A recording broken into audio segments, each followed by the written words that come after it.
My name's PJ, and welcome to the Music Photo Podcast. Stop it.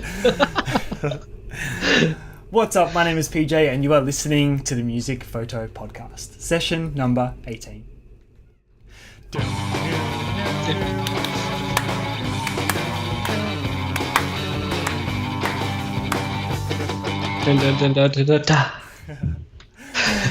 What's up, guys? My name is PJ. I will be your host for today on episode 18 of the Music Photo Podcast. You can find me on Twitter at PJ Pantelis, PJ Pantelis.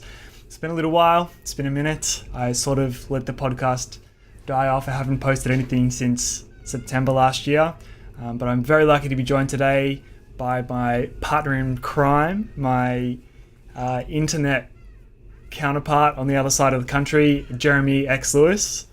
And the X is very important, as you can see the straight edge wear if you're watching the video version of this.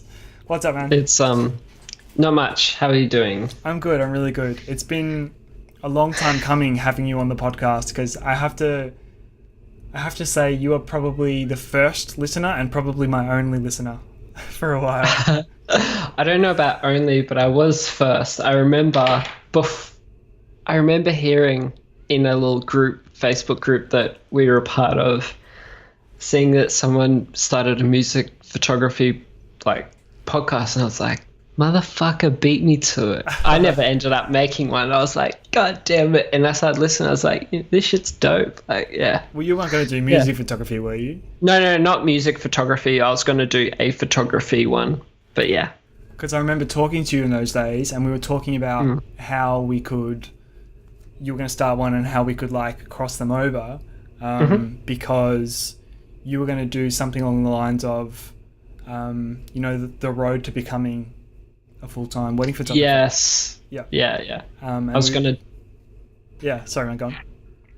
to document my journey and try and help people, kind of like some of the business podcasts that we all listen to. Yeah. Yeah, as like a live experiment, right?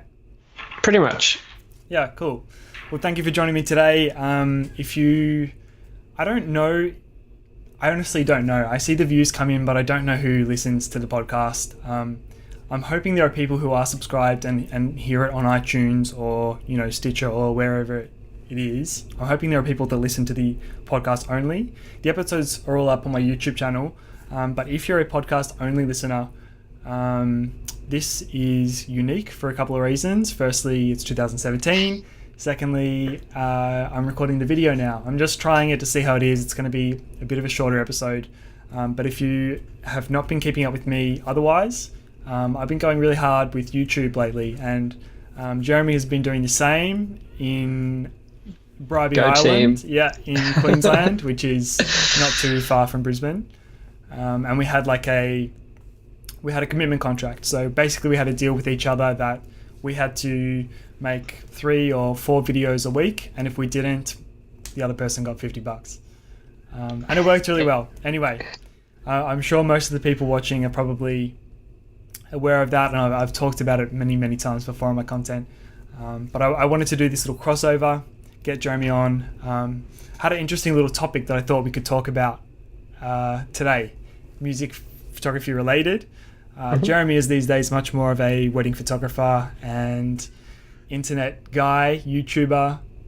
He's always full-time tosser. No. Jeremy always helps me out with the geeky stuff. I spend a lot of time on my content, but all the back-end stuff of YouTube I'm really bad at, and that's where Jeremy completes me. How romantic is that? I'm a nerd. You are. You're such a nerd. Just, full on nerd. Yeah, and you've been really good for me because you've helped me upgrade my thumbnails, my descriptions, my tagging, take my shit to the next level. So I'm hoping with your knowledge, I'm hoping you can make a career out of this one day, because I think you definitely have something to offer. Oh, how sweet. That would be amazing, right? It'd be the dream, TBH. Well, when I'm a big shot, when I'm up there with the golden play button, you know who I'm going to hire? I'm going to hire you. Nah, you'll be up there with your own golden play button. I get the Ruby one at 50 million. 50 million, wow. Damn, okay. Anyway, PewDiePie. Does he have 50 million? Yeah, he's at like, I think it's like 54, 53. They sent him a custom Ruby play button. Is that the biggest ever? Yeah. That's huge. Crazy. Right. Anyway, music photography. Let's talk at least a little bit about music photography. We were just chatting last night. We do these weekly Skype sessions, and I thought it'd be fun to record one for the podcast. Tried the video as well. We were talking last night about there's been a little bit of internet beef, a little bit of Twitter beef lately about a certain Melbourne band, a very well-known Melbourne band in the pop scene. And they put out on their socials, they put out a flyer basically saying, are you a photographer? Are you a good photographer? Would you like the opportunity to shoot our show? We want you. And they were getting, on their Facebook post, they had almost 400 comments. I didn't check Instagram or Twitter. I didn't check it today, but they got a lot of love, and there was a lot of people, I shouldn't say love, but they got a lot of interaction, and there was a lot of people with mixed emotions. So like, Jeremy, do you want to just like go over really quickly what the two sides are to the coin? Yeah, so I see the first side is of the band, and I can see that being a musician, having to divide earnings across all, band members, managers, tour managers, all that, I can see how funds can get very tight. I can see the appeal of, putting out a harmless little tweet or photo and then just seeing, how it works out. I can definitely see that side, but I also see that this is, people in the scene. It's their livelihood. It's their career aspirations. And I see that, or I feel that a lot of photographers may feel like they're being shit on or just not being appreciated to the standard that they believe they're entitled to, which, yeah. Yeah, perfect. And honestly, I think that the main reason people are getting quite upset about this is that this band are, perceivably very well established. They get and have had mainstream radio play. So not just Triple J. They've had, Nova and Fox and, the big brands play their songs, and they've played some really big tours as well. So I think the implication is from the photographers that have gotten upset is, how dare you ask people to work for free for you when you're projecting this image of success and you're trying to be someone. On the flip side, look, I see both sides of the coin. I'm not as annoyed about everyone else as this, because I know if that was me, when I was 17 or something, I would have been right on that post. Would you have done the same? Yeah, even to this day, I shoot music photography as like fun, catch up with mates, all that kind of stuff. So to me, it's not that big of a deal. It's not where I draw my income. I just try and keep myself from getting rusty. But I don't know, if music photography is someone's source of income, I fear for you, because that's a little bit risque. But I just feel that in 2017, there's other ways that you can draw an income to supplement your thing. So that way, if these more and more bands start doing this, you can still make a living shooting for music photography, but branch out. I think in a previous podcast, you mentioned some people who would go on the road and assist in being like either a tour manager, do merch, or sell their own stuff. Yep. And I think that's a really interesting point, that let's say if you go and shoot this show and this one band's not paying for you, but you can go shoot for another band and sell, do merch for them.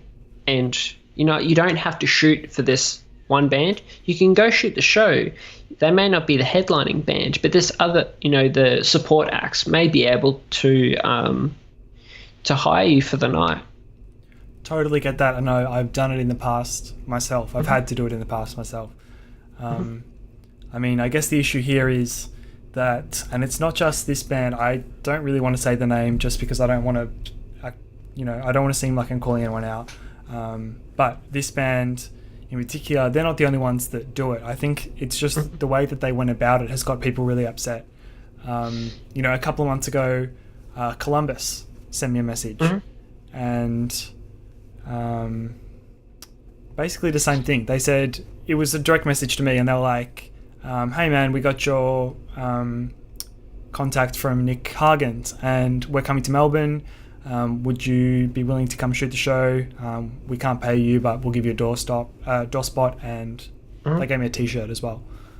And if it was most other bands, I probably wouldn't be that interested. But, this band is signed to Unified. They are actually really cool. I really like their music, and they've got a bit of a rep. So I was more than happy to go because it meant that I got to meet them. Get your foot in the door and connection, like networking. Yeah, exactly right. And not to mention, a bunch of my friends like Columbus as well. So like you said, it was good to catch up. It was good to see a bunch of mates.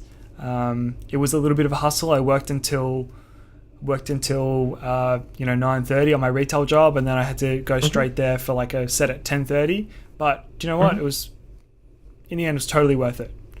Yeah. I applied that to the Mosquito. We'll bleep that out.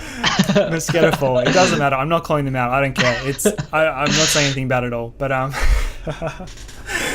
it's not something that's not known in the scene anyway. So don't stress. Yeah, I think everyone knows anyway. I was just trying to be very impartial. But in Mosquito Fall, like I said just before, if I was a 17-year-old kid, like I think probably most of the people who commented on that post were, if I was really confident that I took great photos, I'd be like, hell yeah, get me on the Melbourne show. I'll take some photos. Imagine if a band like that actually saw my photos and really liked them, and we started a relationship that way. I think that could really work. But I think,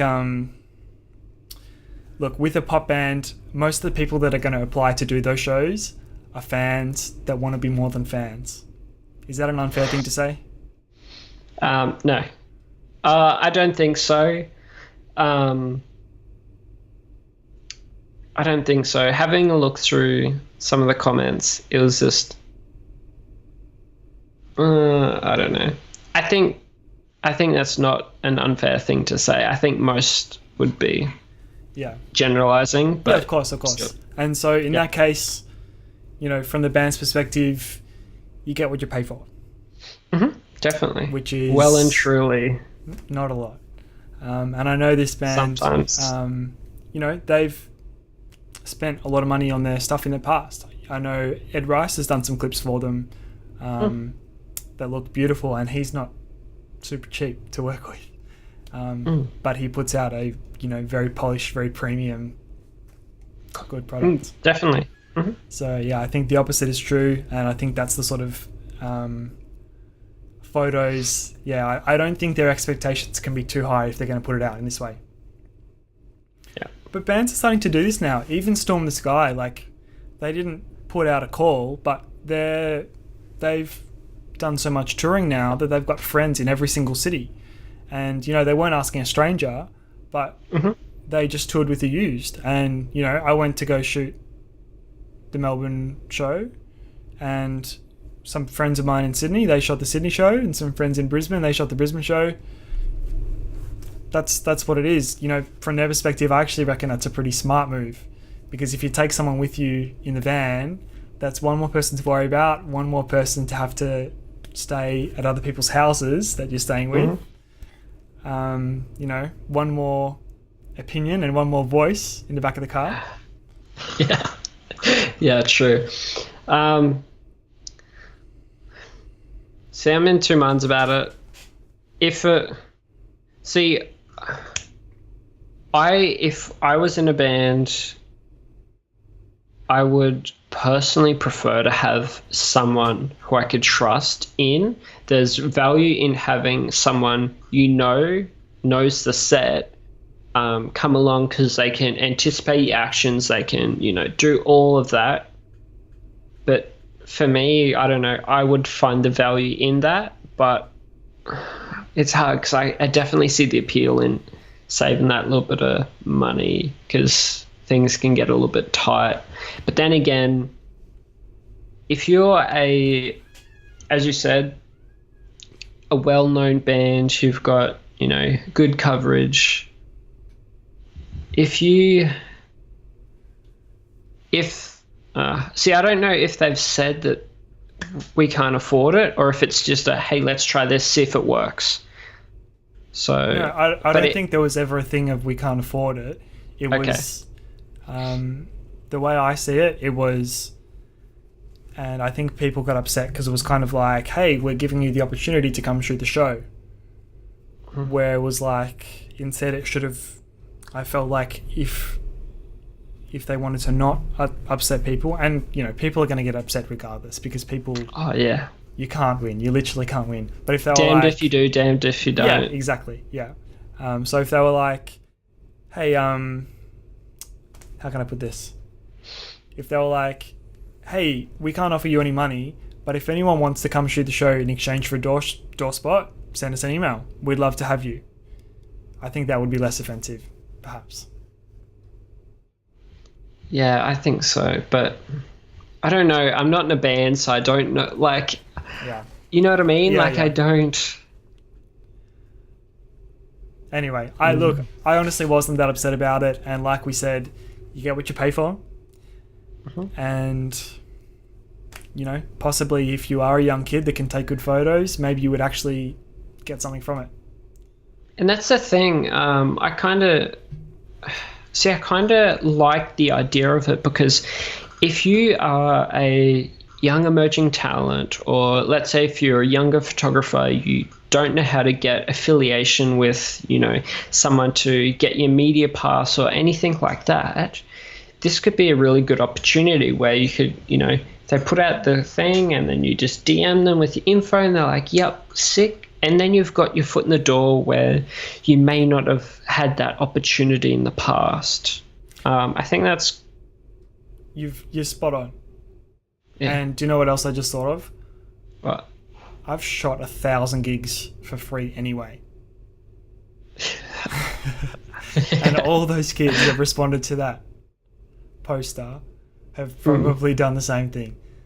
Mm. Like, it's actually very rare to get paid to take live photos of a band. Yeah, I think when you break it down like that, it definitely doesn't seem as bad as everyone was making it out to be on Twitter. No. I think, I can definitely see how people could get the wrong impression, but I don't know. I think when you just sit back and think about all different sides, nothing overly to be concerned about. It's not like they're saying, hey, we'll give you credit, that's your payment. It's none of those posts that we all hate. Yeah. It's something that's genuine. Yeah, so funnily enough, like, the more we talk about this, like, I could see both sides of the argument. I was a little bit on the fence earlier, but like the more we've talked through it, I actually don't think it's as bad as it was made out. I know you said you tried to find some of the conversations, but they didn't exist anymore. But anyway, I just thought it'd be interesting to talk about, and it's nice to have someone to riff off, because when it's just me talking at the camera or at the microphone, it gets very dry very quickly. So I appreciate you, man. No worries. Thank you. Thank you for finally crossing it over. I have spoken to Jeremy in the past because we do another podcast type show like this where Jeremy actually spends a lot of time filming the video and producing a video for it, and they sometimes go, I think the first one went for like an hour. Oh, it was insane. PJ had to send me like I think it was like 20 gig of files. Yeah, so we fine-tuned it, and I think it's probably about half an hour now, but pretty much all of last year we did No Carding Camera, which is a podcast on Jeremy's YouTube channel. I'll put it up on the screen now. If you're listening to the podcast, I'll put it in the show notes. Subscribe to Jeremy's channel. He puts out 3 videos a week every week. Music photography and filmmaking, wedding. Filmmaking, photography, helping make better content for YouTube. Gadgets. I don't know. It all comes under the same thing. Gadgets. Yeah, technology, things. Really good stuff. And yeah, I wouldn't be doing this without him. So definitely check that out. And we have spoken in the past. I think because we've got them all anyway, I might post some of the old episodes. I might start to drip them out slowly over the next 6 months as like an in-between episode on the podcast. So my previous podcast episodes are on my YouTube channel. They're also on iTunes and whatever else, so you can find them there. And when I don't have anything to post, I'll put old No Cutting Camera up on the podcast on iTunes. Sounds great. That's about it. Where's the best place to contact you? Oh, you get to ask me that? Yeah. Okay, I'm usually Jeremy X Lewis photo everywhere except for Twitter. It's just Jeremy X Lewis. Yep. But check out my website and you can find all my social media. It's jeremyxlewisphoto.com. Super simple. You can find me from everything. I'll put it in the description, in the show notes and such. You weren't expecting that question, were you? You've heard that on podcasts millions of times before, but you weren't expecting it. See, I hear it a lot and people are like, my Twitter handle is this, my Snapchat is this, my Discus is this, my Reddit is this. So it's like, no, everything's all the same, but yeah, check out my website. You can find everything. Yeah, beautiful. I can't remember if there's anything else. The only other thing that I want to plug is I did the 36 frame challenge last week. I would love for more people to get involved. Basically, I took an old camera, I went for a walk around the block and shot JPEGs, and only 36 photos, can't delete any. Make the best you can. Jeremy uploaded his as well. Check them out on my YouTube channel. If you type in my name to YouTube, you'll find it. And same, Jeremy X Lewis Photo on YouTube. We do a bunch of cool shit. Thank you so much for listening and watching. You can find me on Twitter at PJPantelis. I would love to connect with you guys. And stay safe, happy shooting, and I'll see you in the next video. Bye. Uru. That's my out. Uru. Uru. Is that your Queensland outro? Yeah. I've decided going forward on all my YouTube and stuff, it's Uru. Uru. I'm working it. Okay, bye. Cool. Dun,